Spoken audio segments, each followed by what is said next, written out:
जो संगीत के टीचर हैं वो तो अपने क्लास नहीं पूरी स्कूल के बच्चों का तनाव खत्म कर सकते हैं। अगर टीचर और स्टूडेंट का नाता परीक्षा के कालखंड का है तो सबसे पहले वो नाता करेक्ट करना चाहिए। जिस दिन आप सिलेबस से आगे निकल करके उससे नाता जोड़ोगे तो वो अपनी छोटी मोटी दिक्कतों के समय भी जरूर आपसे अपने मन की बात करेगा। पहले तो मैं समझता हूं जो संगीत के टीचर हैं वो तो अपने क्लास नहीं पूरी स्कूल के बच्चों का तनाव खत्म कर सकते हैं। हाँ, अगर हम कान बंद कर करके संगीत में बैठे हैं, कभी कभी ऐसा होता है कि हम होते हैं, संगीत बज तो रहा है लेकिन हम कहीं और होते हैं और इसलिए हम उसका आनंद अनुभव नहीं कर पाते हैं। मैं समझता हूं कि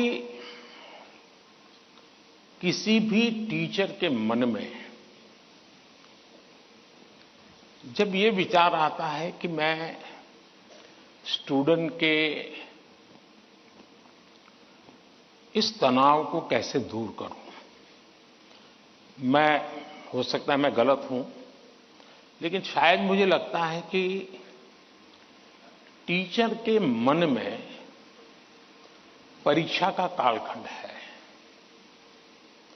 अगर टीचर और स्टूडेंट का नाता परीक्षा के कालखंड का है तो सबसे पहले वो नाता करेक्ट करना चाहिए। आपका स्टूडेंट्स के साथ नाता जैसे ही आप पहले दिन वर्ष के प्रारंभ में पहले ही दिन क्लासरूम में एंटर करते हैं उसी दिन से एग्जाम आने तक आपका नाता निरंतर बढ़ते रहना चाहिए। तो शायद परीक्षा के दिनों में तनाव की नौबत ही नहीं आएगी।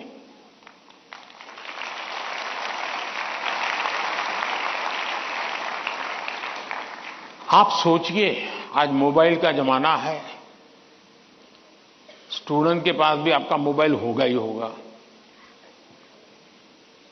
क्या कभी किसी स्टूडेंट ने आपको फोन किया है, कॉल पर कांटेक्ट किया है कि मुझे ये तकलीफ हो रही है, मैं चिंता में हूं?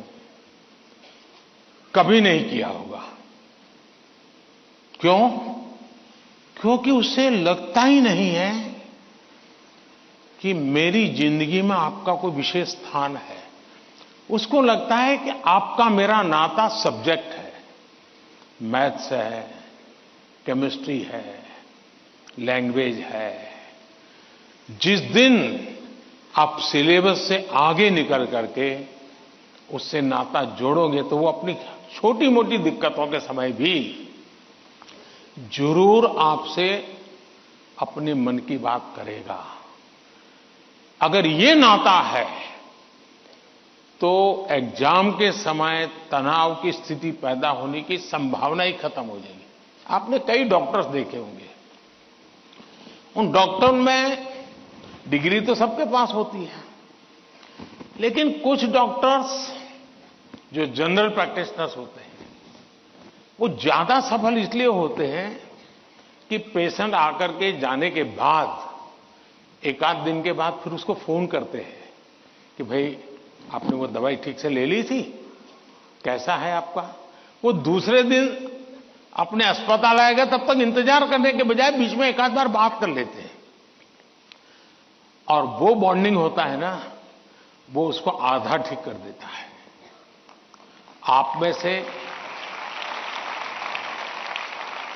कोई टीचर ऐसे हैं, मान लीजिए किसी बच्चे ने बहुत अच्छा किया और जाकर के उस परिवार में बैठ करके कहा भाई आज तो मैं मिठाई खाने आया हूं, आपके बच्चे ने इतना शानदार कर दिया, आज आपसे मिठाई खाऊंगा। आपको कल्पना आती है कि उस मां बाप को जब आप बच्चे ने तो बताया ही होगा घर में जाकर के कि आज मैं ये करके आया हूं, लेकिन एक टीचर खुद जाकर के अगर बताता है तो उस परिवार में टीचर का आना, टीचर का बताना उस बच्चे को भी ताकत देगा और परिवार भी कभी कभी और कुछ सोचता होगा। जब टीचर ने आके कहा तो परिवार भी सोचा है, यार मेरे बच्चे में ये तो शक्ति हमें मालूम नहीं थी, लेकिन टीचर ने जो वर्णन किया वाकई हमें थोड़ा ध्यान देने की जरूरत है। तो आप देखेंगे कि एकदम से माहौल बदल जाएगा। और इसलिए पहली बात यह है, परीक्षा के समय तनाव दूर करने के लिए क्या करना, उसके लिए तो मैंने बहुत कुछ कह चुका हूं, मैं उसको रिपीट नहीं करता हूं। लेकिन अगर वर्ष भर आपका उसके साथ नाता रहता है, मैं तो कभी कभी पूछता हूं कई टीचरों को कि भाई आप 30 साल से टीचर हैं, जो पहले बार आपके यहां पढ़ाई करके गए होंगे शुरू में, अब तो उनकी शादी हो गई होगी, क्या कोई आपका स्टूडेंट अपना शादी का कार्ड देने आया था क्या? 99% टीचर मुझे कहते हैं कि नहीं, कोई स्टूडेंट नहीं आया। मतलब हम जॉब करते थे, हम जिंदगी नहीं बदलते थे। टीचर का काम जॉब बदलना नहीं है, टीचर का काम जॉब करना नहीं है, टीचर का काम जिंदगी को संवारना है, जिंदगी को सामर्थ्य देना है, और वही परिवर्तन लाता है।